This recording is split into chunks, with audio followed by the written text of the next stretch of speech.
Welcome to John Gets Excited, episode 6. Today is February 24th, 2015, and it's been 4 months since I've done one of these. I'm really surprised. Time has flown by with Board Game GeekCon and just a bunch of games to review in the holidays. Anyway, I've got 3 games I'm really excited to talk to you about today, and I'd also like to say hello to the 423 subscribers my channel is now at. It's more than doubled in the last 4 months, so that's really exciting to me.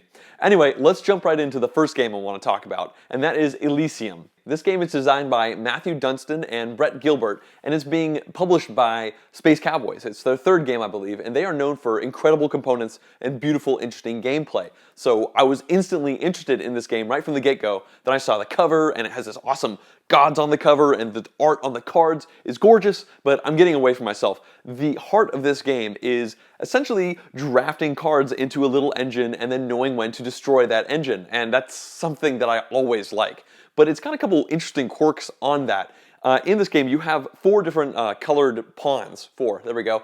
And like red, green, blue, yellow, something like that. But the idea is, in order to draft a card, instead of spending resources to take that card, you need to have the specific combination of those columns in your player area still active. And when you take that card, you have to spend any one of those 4 columns, not one that matches, in order to say, I have taken this card. So the first card, you can pretty much take anything because you're going to have all 4 columns out. The second card you go to take, you're only going to have 3 columns because you were forced to decide which column to take away before you drafted a second card. And the thing is, before you got to draft that second card, everybody else has gone around the table. So even in that first decision you make, that first card you're taking, sure, you can take any of the cards out there, but you have to decide which of the colors are you least likely to need based on what you think your opponents are going to be grabbing. And by the time it comes around, now you're taking your 3rd and your 4th card, you only have 1 color left, and you might find yourself in a bit of a bind. But what you're doing is you're drafting these 3 cards, but then there's also a quest card, which is the 4th thing that you're going to get. And the quest card really just gives you some resources and it dictates the player order for the next turn, which is kind of cool because it allows the game to do that traditional thing where they give you less good stuff if you go first, and they give you great stuff if you're going 4th, but obviously you have poor pickings for the next turn. And so on top of that, when you take these cards into your little tableau area, they have engines and combos. Some of them are instantaneously one use, some are ongoing, some get to use once, but they all kind of combine with each other. And the cards, there are 5 different families in each game that you play, or families, suits of gods, but there are 8 total in the whole game. So every time you play, you could play randomly and just take 5 random out of those 8, and you will have a very hard time randomly playing the same game again, I think. So it'll be cool to see how the Athena cards stack up against the Apollo cards, stack up against the Ares cards. All those different combinations are always great for longevity in a game, but also, I mentioned that you have to break this engine. So you have all these cards and they kind of interact with each other. But as the game goes, even on that first turn, the game only lasts 5 turns, by the way, but even on that first turn, you have the option to start putting these cards down into your Elysium, which is kind of like a retirement home for gods, I think. And once you put the cards down there, you no longer get their powers. Their effects don't mean anything to you anymore, but this is the only way you get victory points in the game. So it's that kind of a relatively common theme in engine building games where you need to know when to break apart your engine and get those victory points.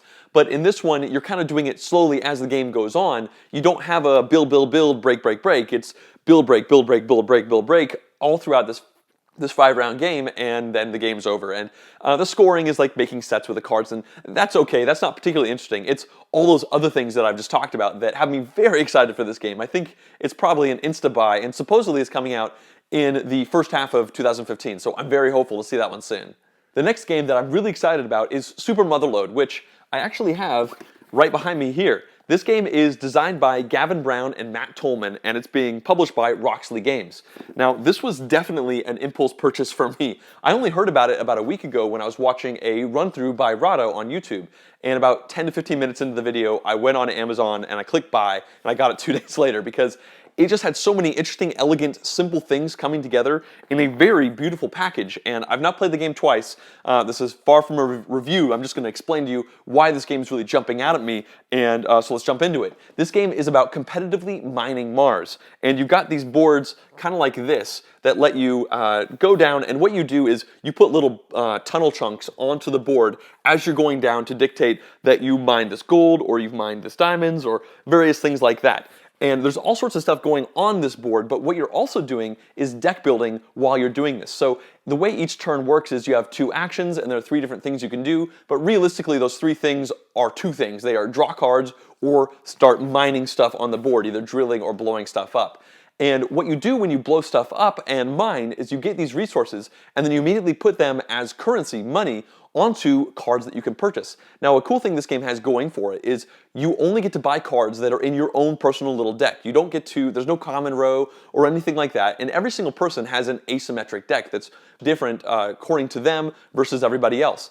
And in those, in that area that you can purchase cards, there's only 4 stacks, the 4 different colors in the game. Well, 3 colors and then 1 wild. And they're always in an order of best on the bottom and worst on top. Because what you're doing by buying these cards and putting them into your deck is increasing the skill level of your 4 different people piloting a little miner car that's hypothetically blowing up all these minerals down below Mars. So as you are going, you're spending your money in training your people to get better, and you're putting more of their cards into your deck, and they let you do more and more stuff. So you ultimately don't have a huge variety of stuff that you can purchase, but what you can purchase really hones and makes the cards you already have in your deck much better. The game also comes with a bunch of achievements which kind of tactically guide what you're going to want to be doing on your turn. For instance, some of them might say be the first person to have 1 of each of the 4 cards drafted. Another one might say if you blow up 5 tunnels straight on a turn, then you take this achievement. And all these achievements have little victory points on them, but they give you incentives to do things differently from game to game because they come out at different levels. On top of this, I mentioned that the decks are asymmetric, and for the most part, they are very subtly asymmetric. Every deck has a single card that has a special power that only that deck specifically can do, but beyond that, every single card has like abilities in one side which are like their drilling abilities. Every time they drill, they do it this powerful, and maybe they get to draw a card, or maybe they get to give you a bomb or something like that. But on the bottom of every card, there's also a purchasing bonus. So when you purchase that card and it comes into your deck, you immediately get to do something. Maybe that card just jumps in your hand immediately, or maybe the moment you do that, you get to draw 2 cards from the top of your deck. And when you synergize that with all the other stuff going on, with the things that you can blow up on this board, some of which let you draw cards. There are these little alien heads here which give you a random token that could do all sorts of things. It makes it so that you can have some very cool turns for only those 2 actions. You could do this, which does this and this and this and this, and chains together, and you might have this really big, awesome turn. And true, it means the next turn you might spend both your actions just drawing cards, but ultimately, since the turns tend to go pretty quickly around the table, that's really not that big of a deal. I really enjoy how subtly asymmetric it is. Of course, I hope that the game is balanced. I hope they tested the crap out of it because there is so much asymmetry, so that's obviously a potential problem, but I played this game 2 times so far, and I don't know, that's way too few to make any kind of statements. It seems to be playing well so far. So yeah, I'm just super excited about this game. I want to play it a bunch more. I played it 4 players and 2 players, and I really like both of them, so no final verdict yet, but very positive stuff about this game so far. The third game I'm excited about is called Arboretum. This game is designed by Dan Kassar, and it's being published by Z-Man Games. And on the surface, it does not look like something that would necessarily make you super excited. It's a deck of cards with beautiful trees on them with values from 1 to 8. That's essentially the entire game, but mechanically there's a whole bunch of stuff in there. So the way this game works, it does a couple things that I like in other games that I'm really excited to see together in one game. First of all, I really like card games that seem simple but have a very complex understructure that really play in lots of interesting ways that really make you think. And this one seems to be doing that. So on the surface, it's got a Keltis-y kind of thing. You know, I got Keltis over here, which is a game I really enjoy. And one of the reasons I like that game so much is because you're forced to make a decision on every single turn that you don't necessarily always want to do. And in Keltis, you draw a card every turn, and then you either play it down or you discard. Now, in Arboretum, what you do is every turn you're going to draw 2 cards, and you're going to play one of them, and you are going to discard one of them. So you get to do kind of both the things that happens in Keltis every single turn. And I like that, because honestly in Keltis, I found that people don't discard as much as I like, or they discard only when they know it's super safe, which is kind of boring. I want discards to be a difficult thing where you're not sure if this is the correct thing you should discard or not. And the reason that matters is because in Arboretum, when you draw cards, you either draw them from the top of the deck or you draw them from anybody's discard pile. Everybody has their own separate discard pile. So if you're playing a 4-player game, that's one blind card you could take or 3 face-up cards that are good options for you to think about. Okay, so that's neat. You're deciding which you do play, which you discard. So what is the depth of this game for as far as how it actually plays? So what you're doing when you play a card is you're putting it down into a grid where you're putting these little tree cards in orthogonally next to each other. You're kind of making this garden area. And in an abstract fashion, you were trying to make the best pathway between types of trees. There are 8 different suits of trees. Not all of those are in every game, I think. With less players, you take some of the suits out. But anyway, that's a lot of different varieties of trees, like olive trees and spruce trees, I think. Anyway, so what you're trying to do is make like an olive tree up here and an olive tree down here, and you want a long, good path between them, and you need to make the numbers go in a specific order, and all those little details don't necessarily matter. What really matters is where you put this card in your grid has a lot of ramifications upon the path you're trying to make for that specific suit or the other different suits that are going on.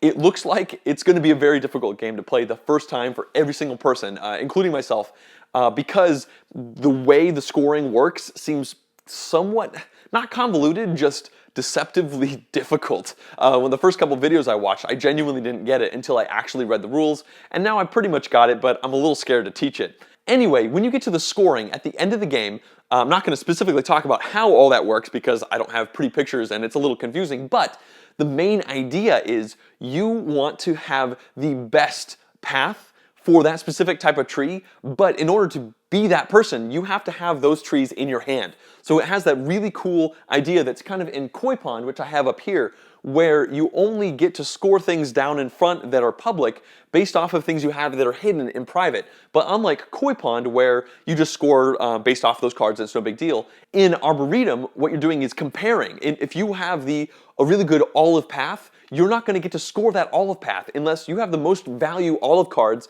in your hand. So at the end of the game, everybody says, okay, how many olive cards do you have? Oh, I have 4 value because I have maybe a 3 and a 1. And if somebody has a single 5, then they win. My awesome olive path doesn't score me any points because they kept more in their hand. So you have that great decision of, do I make my path bigger and better?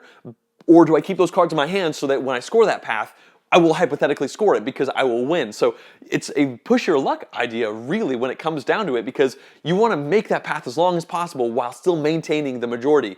And I love push your luck, especially love deceptively disguised push your luck. So I'm quite excited about this game. Also, the art on the cards, while it is just trees, it looks very I don't know, elegant and beautiful. So I'm looking forward to seeing it on the table as well. And from what I can tell, that game is coming out on March 20th of 2015, so I think I'll be able to have my hands on that relatively quickly. Alright, that wraps up this episode of John Gets Excited. I hope you are as excited as I am for at least one of these games. Please let me know if you have any questions, comments about any of these totally awesome games, or maybe there's a crazy cool game that you know about that I don't. I'd love to hear about it. And feel free to subscribe to my channel if you'd like to see more videos like this, more reviews, playthroughs, whatever I decide to do in a given week. And thank you for watching.